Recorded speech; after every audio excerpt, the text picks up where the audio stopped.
Hello అండి. ఈరోజు చూడండి, మా ఇంటి పక్కనే ప్రతిభా హై స్కూల్ అని ఉందండి.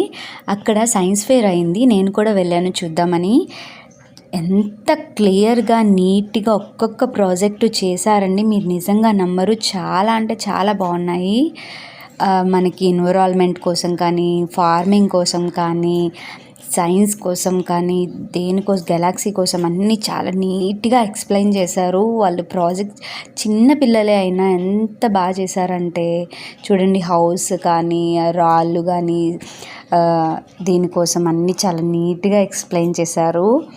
కరెంట్ ఎలా ప్రొడ్యూస్ అవుతుంది, ఫార్మింగ్ ఎలా అవుతుంది, బిల్డింగ్స్ ఎలా కడతారు, పంటలు ఎలా పండిస్తారు, అన్నీ కూడా ప్రతి ఒక్కటి చాలా నీట్గా చెప్పారు. మన బాడీ పార్ట్స్ ఏంటని కానీ ఒక్కొక్కటి కూడా చిన్న చిన్న పిల్లలు కానీ ఎంత నీట్గా చేశారంటే ఎక్స్ప్లెయిన్ చేయడం కూడా చాలా బాగా చేశారండి. నాకైతే చాలా చాలా నచ్చింది. మీ పిల్లల స్కూల్స్లో కూడా ఇలాగే అవుతాయా? అయితే మీరు కూడా వెళ్ళారా? వెళ్తే నాకు చెప్పండి.